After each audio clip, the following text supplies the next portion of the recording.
Tuhan firman-Mu ajaib, kekal meski gunung menghilang. Tiada huruf yang gagal, tak terpatahkan siasat. Hidup seperti-Mu ya Allah, lebih dari emas. Aku bersaksi kitab-Mu, kitab yang suci. Terdengarkan firman-Mu, hibur hati yang luka. Terangilah langkahku kemanapun ku pergi. Biarkanlah firman-Mu berkuasa atasku. Ubahkanku, bebaskanku, ku mau menyenangkan-Mu. Tuhan firman-Mu ajaib, kekal meski dunia. Ubah dan bebaskan aku, mau menyenangkan-Mu. Salam jumpa pemirsa terkasih, saya menyambut Anda sekalian dimanapun Anda berada dalam episode terbaru program studi harian kita, Semua Kitab Suci.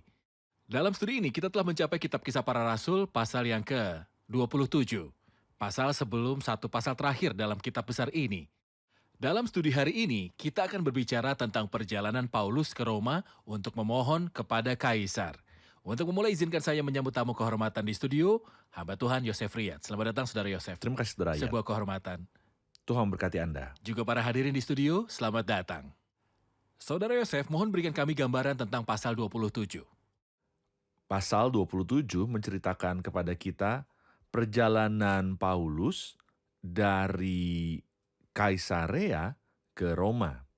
Perjalanan di mana Paulus dihadapkan pada banyak bahaya, tetapi dia menunjukkan ketenangan dan percaya diri di sepanjang perjalanan karena dia dibuatkan oleh Tuhan bahwa dia akan bersaksi bagi Tuhan di Roma. Karena itu Paulus sangat yakin bahwa dia akan sampai ke Roma. Namun ketika kondisinya menjadi sangat susah dan berat, Alkitab memberitahu kita bahwa Allah yang dia punya dan yang dia sembah berdiri di sampingnya mendorong ia kembali dengan "Jangan takut, Paulus." Dan tidak hanya memberi janji kepadanya saja tiba dengan selamat, tetapi juga semua orang yang berlayar bersamanya. Di akhir pasal kita melihat bahwa kapal itu rusak seperti yang dikatakan Paulus. Tetapi mereka semuanya yang berada dalam kapal tiba dengan selamat di pantai meskipun bahayanya besar. Saudara Yosef, Anda menunjukkan di pendahuluan bahwa Allah menubuatkan Paulus akan jadi yang terakhir bersaksi bagi Allah di Roma. Dalam perjalanan, kapal itu terancam rusak dan semua orang yang ada di dalamnya berisiko binasa bersama kapal itu. Apa yang membuat Paulus yakin dapat mencapai Roma dan juga bersaksi? Itulah janji Tuhan padanya. Itu adalah firman Tuhan. Benar. Firman Tuhan cukup untuk meyakinkan setiap orang percaya. Baik, berdasarkan pemahaman ini, saya ingin Anda untuk mendorong orang-orang percaya. Apakah ada janji atau jaminan dari Tuhan yang akan kita raih? Terlepas dari semua kesusahan, kesengsaraan, penganiayaan, pembakaran, pembunuhan dan pertumbuhan darah, pembakaran, dan semua yang kita alami seperti itu. Alkitab penuh dengan jaminan dari segala sisi. Kristus berkata bahwa perjalanan itu akan mengalami kesengsaraan. Tapi ia minta kita untuk berbesar hati karena dia telah mengalahkan dunia. Dia memberitahu, sebab aku pergi ke situ untuk menyediakan tempat bagimu. Dan apabila aku telah pergi ke situ dan telah menyediakan tempat bagimu, aku akan datang kembali dan membawa kamu ke tempatku. Ini hanya sebagian kecil dari janji yang tidak ada pernah habisnya. Bahwa Tuhan tidak pernah meninggalkan kita dan membawa kita dengan rasa aman. Mencapai kemuliaan meskipun rasa sakit dan juga kesengsaraan. Jadi ia memberi jaminan dan ia layak menjaga mereka. Benar. Beberapa orang menyebut perjalanan ke Roma ini sebagai perjalanan misionaris keempat dari Paulus. Berpikir bahwa dia menyelesaikan 3 perjalanan dan pasti akan berkhotbah dalam perjalanan yang ini. Seberapa setuju Anda dengan sebutan ini? Tidak ada keraguan, ini adalah perjalanan dan misionaris. Tetapi, tidak dimulai dari Antioquia sebagai sisa perjalanan. Paulus terpaksa melakukannya karena ia dipenjarakan. Ketika di Roma, Paulus menghabiskan 2 tahun di mana ia menerima banyak orang dan berkhotbah kepada mereka. Tidak ada yang bisa menghentikannya untuk bersaksi saat dia berada di penjara atau dalam perjalanan misionaris. Dia menggunakan setiap kesempatan yang ada untuk bersaksi. Tapi mungkin saya kurang setuju dengan perjalanan yang disebut sebagai perjalanan misionaris yang keempat. Tetapi tidak diragukan lagi bahwa Rasul Paulus sedang berkhotbah kemanapun ia pergi. Apakah itu karena perjalanan misionaris pada umumnya harus dimulai dari dan dengan dukungan dari gereja? Tepat, dan ini tidak terjadi dalam perjalanan ini. Dapatkah kita mengidentifikasi perjalanan ini sebagai memanfaatkan kesengsaraan untuk bersaksi bagi Benar. Kristus? Benar. Saat kita membaca lebih lanjut, ayat 3 mengatakan, pada keesokan harinya kami singgah di Sidon. Julius memperlakukan Paulus dengan ramah dan memperbolehkannya mengunjungi sahabat-sahabatnya supaya mereka melengkapkan segala keperluannya. Mohon beritahu kami tentang kedaulatan Tuhan dalam keadaan seperti ini. Tawanan seperti Paulus akan menerima perlakuan direndahkan di dalam kapal dalam perjalanan ke pengadilan. Bagaimana Tuhan menolong untuk menguatkan hambanya? Faktanya, saudara ayat, Julius bukan satu-satunya perwira dengan sikap positif. Terlihat bahwa semua perwira di perjanjian baru memiliki sikap yang sama indahnya. Sebagai contoh, dalam Matius 8 kita membaca tentang seorang perwira. Yang Kristus katakan, tidak pernah aku jumpai pada seorang pun di antara orang Israel. Sebelumnya, orang itu berkata, aku tidak layak menerima Tuhan di dalam rumahku. Masalahnya adalah engkau tidak layak untuk datang, katakan sepatah kata pun dan hamba saya akan sembuh. Juga perwira di kayu salib bersaksi, tentu saja ini adalah orang benar. Tentu saja dia adalah anak Allah. Dan jangan lupakan Cornelius, perwira dari pasukan yang disebut dengan pasukan Italia, yang saleh, yang suka memberi sedekah kepada banyak orang, yang Rasul Paulus diutus untuk menyampaikan firman yang dengannya dia dan seisi rumahnya diselamatkan. Terlihat jelas bahwa perwira di perjanjian baru mengambil sikap positif terhadap Kristus dan kesaksian. Kita melihat kedaulatan Tuhan dengan perwira ini yang tidak hanya memperlakukan Paulus dengan sangat baik, tetapi juga memberinya izin untuk mengunjungi para sahabat-sahabatnya supaya mereka melengkapkan keperluannya. Tidak diragukan lagi, Paulus mendapatkan perlengkapan para sahabat, mendapatkan perkataan membangun. Dengan kata lain, itu adalah berkat timbal balik bagi Paulus dan juga sahabat-sahabatnya. Tentu saja ini merupakan keajaiban kita Tentu melihat saja. kedaulatan Tuhan karena mentalitas Romawi, terutama di militer dikenal dengan kekejaman dan ketegasannya. Melembutkan hati pada orang Tentu saja. seperti ini adalah sebuah keajaiban dari Tuhan Tepat. untuk mendorong hambanya. Tepat.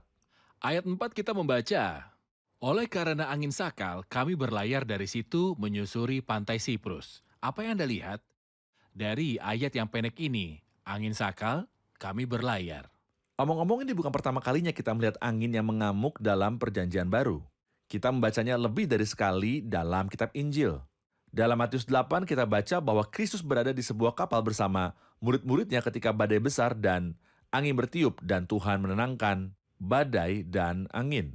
Ada lagi, dalam Matius pasal 14 kita membaca dalam ayat bahwa perahu murid-muridnya sudah beberapa mil jauhnya dari pantai dan diombang-ambingkan gelombang karena adanya angin sakal. Penentangan iblis terhadap kesaksian terhadap orang percaya dan kepada orang-orang yang setia terlihat jelas. Jangan berharap atau mengharapkan perjalanan yang mudah karena iblis adalah musuh kita. Dan iblis memegang manusia. Alkitab menggambarkan mereka dengan mengatakan, tetapi orang-orang fasik adalah seperti laut yang berombak-ombak, dan iblis menggerakkan mereka melawan kita. Iblis memegang manusia maksudnya menggunakannya sebagai alat. Tepat, dan karena mereka adalah alat di tangannya, dia mengendalikan sesuai keinginannya. Jadi jangan berharap perjalanan yang mudah. Tuhan tidak menjanjikan kepada kita perjalanan yang mudah dalam dunia kamu menderita penganiayaan. Tetapi kuatkanlah hatimu, aku telah mengalahkan dunia. Itu berarti bahwa kita akan dengan aman mencapai kemuliaan meskipun perjalanan yang kejam. Ini adalah hal yang paling menguatkan hati bagi kita, Saudara Yosef. Tidak peduli bagaimana angin menerpa kita, Benar. Tuhan menjanjikan Benar. kita kedatangan Baginya yang segala aman. kemuliaan. Kita rehat sejenak dan kembali untuk menjawab pertanyaan hadirin. Pemirsa terkasih, kita akan berjumpa kembali setelah rehat. Ubahkanku, bebaskanku, ku mau menyenangkanmu. Tuhan firman-Mu ajaib, kekal meskipun ubah dan bebaskan aku, mau menyenangkanmu.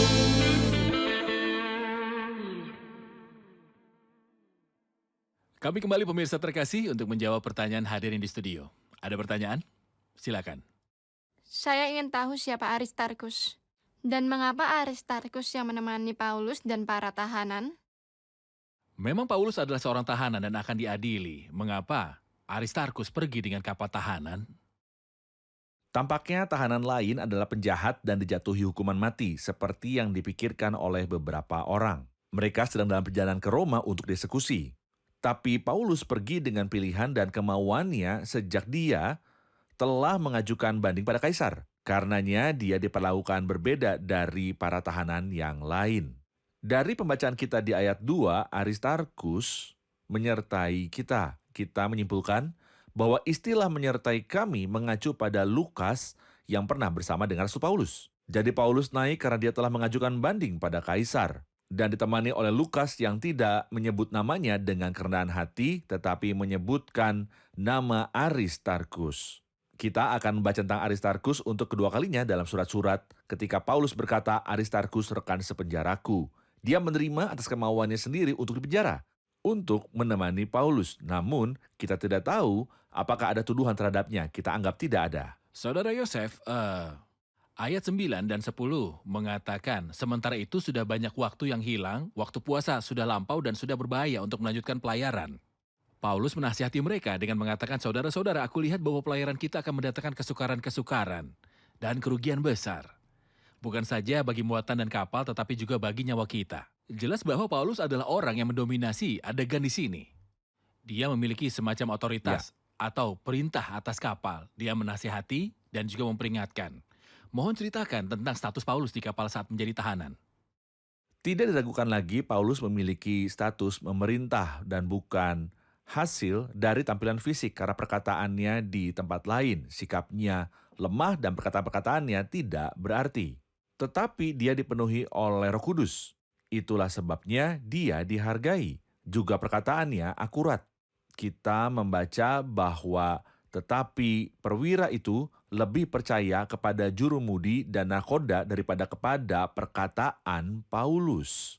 Tetapi kejadian itu nanti akan menunjukkan baik jurumudi yang ahli dalam berlayar maupun pemilik kapal yang merawat kapal, ternyata mereka salah. Tapi sebaliknya, kata-kata Paulus adalah yang benar melihat kedekatannya dengan Tuhan. Dan Tuhan tidak melakukan apapun tanpa mengungkapkannya kepada hamba-hambanya. Para nabi, dia mengungkapkan rahasianya untuk rahasia Tuhan ada bersama mereka yang takut akan dia. Ayat 13 kita membaca pada waktu itu angin sepoi-sepoi bertiup dari selatan. Mereka menyangka bahwa maksud mereka sudah tentu akan tercapai. Mereka membongkar sauh, lalu berlayar dekat sekali menyusuri pantai Kreta. Sudah jelas bahwa kondisinya menjadi lebih baik. Dan mereka menaruh harapan pada angin. Tetapi tiba-tiba, turunlah dari arah pulau itu angin badai, menerpa. Saya ingin menarik pelajaran praktis bagi mereka yang membangun keputusan mereka dalam hidup berdasarkan tanda-tanda yang mungkin tampak menjanjikan pada awalnya. Mereka di atas sampai tiba-tiba ada yang salah. Kita membangun harapan pada banyak hal yang nantinya terbukti sebuah hayalan. Yang benar adalah bahwa semua, kecuali firman Allah dan pribadi Kristus adalah sebuah hayalan. Ya, semua adalah hayalan, tetapi engkau adalah kebenaran. Lirik sebuah himne mengatakan Kristus adalah batu karangku yang abadi dan yang lainnya adalah pasir. Jika Anda membangun dan bergantung pada sahabat, atau jika Anda membangun di atas uang ataupun kerabat, Anda akan membangun hayalan di atas pasir. Tetapi jika Anda membangun keyakinan Anda pada firman Allah dan juga pribadi Kristus, Anda akan membangun di atas batu yang tahan lama. Bagaimana jika seorang mencoba mengambil keputusan? Bagaimana orang itu bisa yakin tentang apa yang harus dia lakukan? Seseorang yang mau berpindah dan mendapat kabar atau email dari seorang teman yang memberitahu dia tentang peluang kerja yang menunggunya. Ada yang ingin menikah dan mendapat beberapa berita samar yang menyebar seperti angin tentang seorang wanita yang cantik dan hanya tahu bahwa dia adalah orang yang cantik dan dia adalah seorang Kristen. Apakah penawaran ini cukup untuk menjamin perjalanan yang pasti? Yang benar adalah tidak. Ketika kita baca ayat-ayat seperti janganlah hendaknya kamu khawatir tentang apapun juga, tapi nyatakanlah dalam segala hal keinginanmu kepada Allah dalam doa dan permohonan dengan ucapan syukur. Atau dengan segala caramu akui dia. Berapa banyak lagi keputusan penting seperti yang Anda maksud, imigrasi, perubahan tempat tinggal saya, pernikahan, dan perjalanan hidup. Keputusan seperti itu tidak boleh terjadi berdasarkan sepotong informasi, tetapi pada kedamaian hati yang dihasilkan doa kepada Tuhan. Dan saya berdoa, saya menempatkan masalah ini di hadapan Tuhan dan saya tidak bergerak kecuali Tuhan memberi saya sebuah tanda yang positif untuk pindah. Ayat 20 berbunyi, Setelah beberapa hari lamanya, baik matahari maupun bintang-bintang tidak kelihatan, dan angin badai yang dahsyat terus-menerus mengancam kami, akhirnya putuslah segala harapan kami untuk dapat menyelamatkan diri. Mohon ceritakan tentang masa-masa gelap dan suram pada perjalanan orang percaya. Tidak ada bulan, matahari, atau apapun, begitu suram perjalanannya. Betapa depresinya saat-saat yang sama sekali tidak memberikan sedikit pun harapan untuk orang percaya melarikan diri. Saya pikir ayat ini menjelaskan apa yang Rasul Paulus katakan sebelumnya. Saudara, aku lihat bahwa pelayaran kita akan mendatangkan kesukaran-kesukaran dan kerugian besar. Bukan saja bagi muatan dan kapal, dan itulah yang akan segera terjadi. Muatan akan dibuang dan kapal akan rusak. Membiarkan mereka untuk diselamatkan. Bukan saja bagi muatan dan kapal, tetapi juga bagi nyawa kita, namun mereka tiba dengan selamat. Orang berpendapat mereka tiba dengan selamat, tetapi dengan banyak masalah dan kesulitan yang kita bisa deteksi dari firman ini. Akhirnya putuslah segala harapan kami untuk dapat menyelamatkan diri kami. Itulah pengalaman yang sangat sulit. Saya tidak tahu apakah semua pemirsa memiliki pengalaman dengan laut. Saya secara pribadi memiliki kenangan menyakitkan di laut karena saya pernah melakukan perjalanan laut. Sangat menakutkan setiap kali badai muncul, benar-benar menakutkan. Tapi kita belum pernah mengalami apa yang Paulus alami. Tidak melihat matahari, bulan, atau bintang selama beberapa hari. Itu pasti sangat menakutkan. Saya pikir dalam perjalanan kita ke surga, kita mengalami hari-hari di mana musuh kebaikan mengintensifkan serangannya, sehingga kita tidak akan melihat siang atau terang. Ini adalah hari-hari yang sulit. Tapi syukurlah kepada Tuhan, itu adalah hal luar biasa bahwa Tuhan adalah Tuhan yang setia di tengah kesulitan tersebut. Kita membaca tentang campur tangan Tuhan, kemunculan tempat kejadian dan pembicaraannya dengan Paulus yang benar-benar mengubah pandangan Paulus, dan Paulus mengubah pandangan dan orang-orang yang pergi bersamanya. Baik, kita rehat sejenak dan kembali untuk menjawab pertanyaan hadirin. Pemirsa terkasih, kita akan berjumpa kembali setelah rehat. Tetap bersama kami. Ubahkanku, bebaskanku, ku mau menyenangkanmu. Tuhan firman-Mu ajaib, kekal seluruhnya. Ubah dan bebaskan aku, mau menyenangkanmu.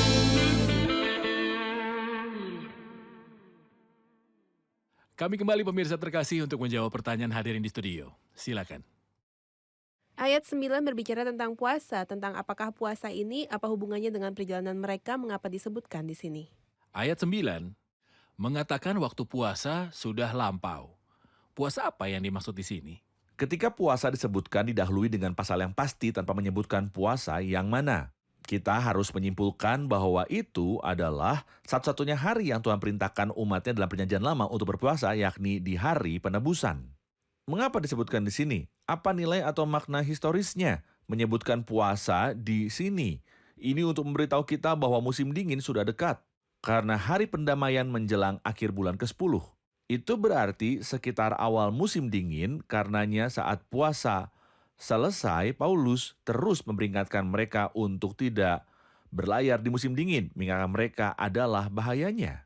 Tetapi sayangnya mereka bersikeras untuk berpergian. Kita membaca kembali mengenai musim dingin.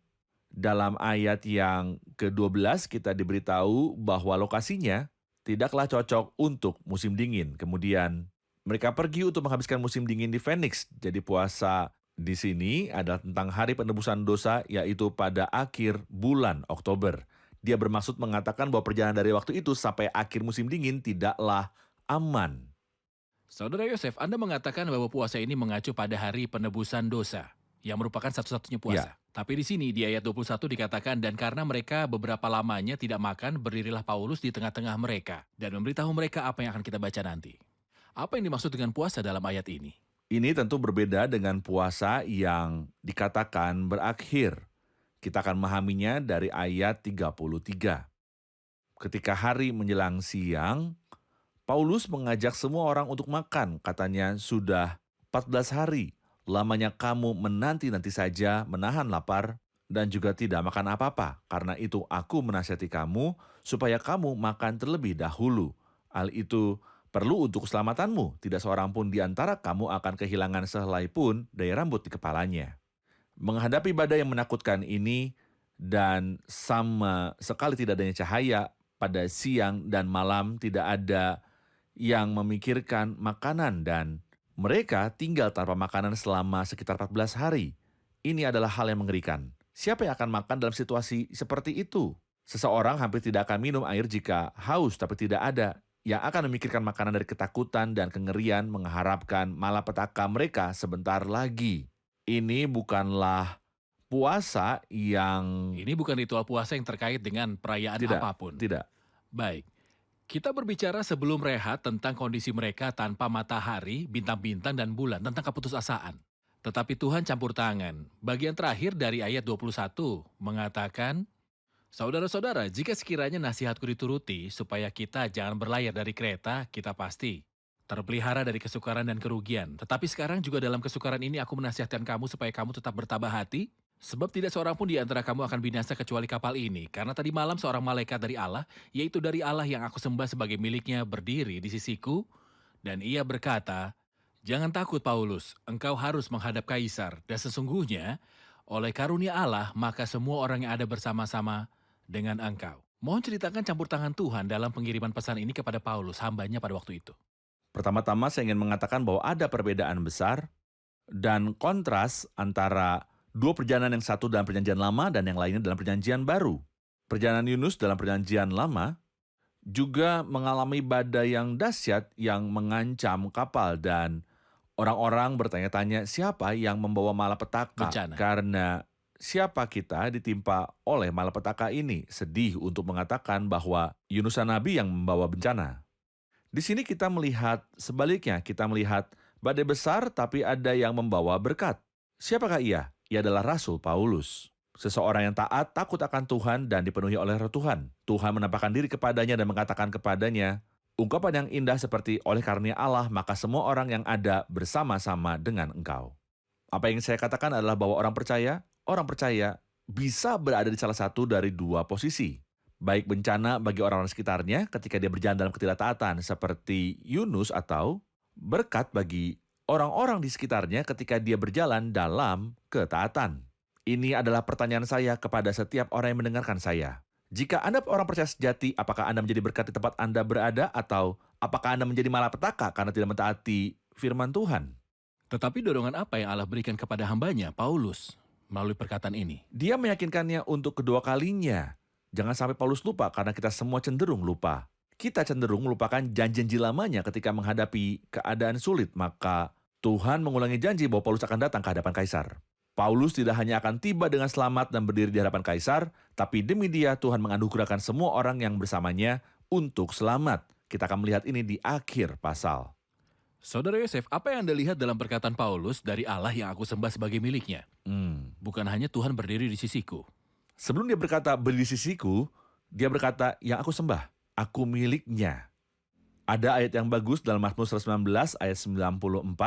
Penulis Mazmur berkata, aku kepunyaanmu, selamatkanlah aku. Aku milikmu Tuhan, aku milikmu Tuhan. Jika ada musibah yang menimpa aku, orang akan mengatakan bahwa engkau tidak dapat menyelamatkan aku, maka selamatkanlah aku karena aku adalah kepunyaanmu, malaikat dari Tuhan, yang aku miliki, milik dan yang aku sembah. Kita membaca tentang para pelaut dalam ayat 30, akan tetapi anak-anak kapal berusaha untuk melarikan diri dari kapal.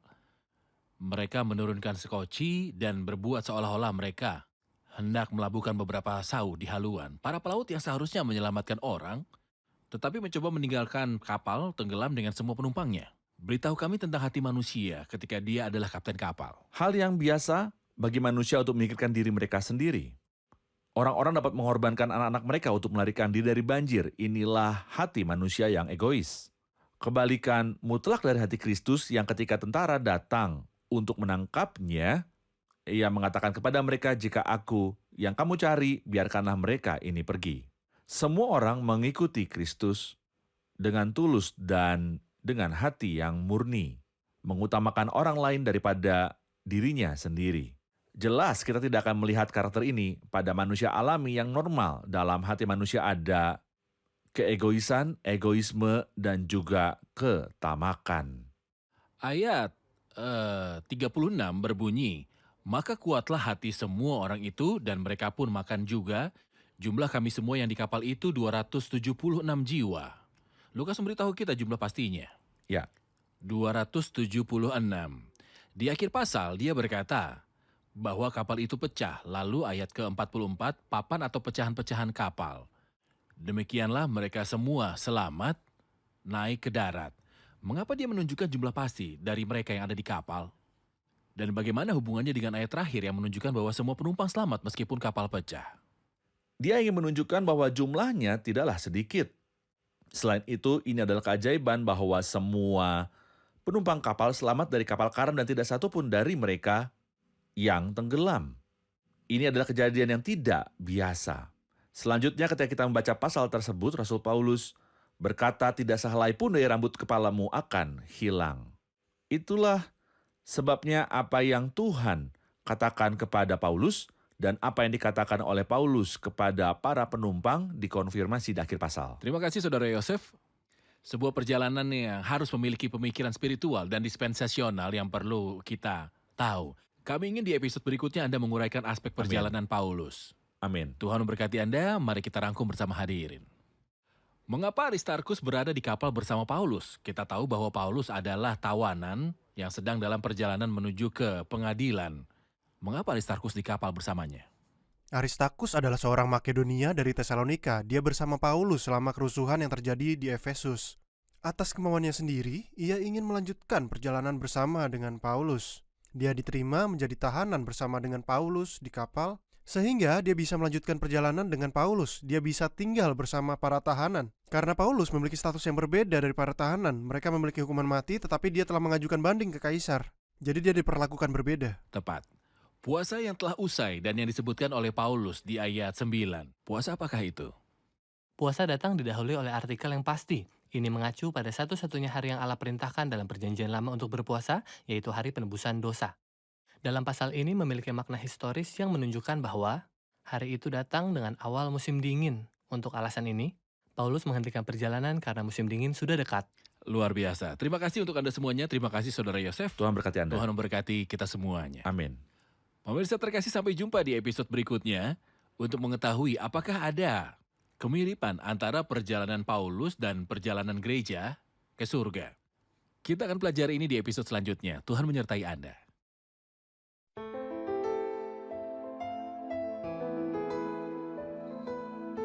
Tuhan firman-Mu ajaib, kekal meski gunung menghilang. Tiada huruf yang gagal, tak terpatahkan sia-sia. Hidup seperti-Mu ya Allah, lebih dari emas. Aku bersaksi kitab-Mu, kitab yang suci. Mendengarkan firman-Mu, hibur hati yang duka. Terangilah langkahku kemanapun ku pergi. Biarkanlah firman-Mu berkuasa atasku. Ubahkanku, bebaskanku, ku mau menyenangkan-Mu. Tuhan firman-Mu ajaib, ubah dan bebaskan aku.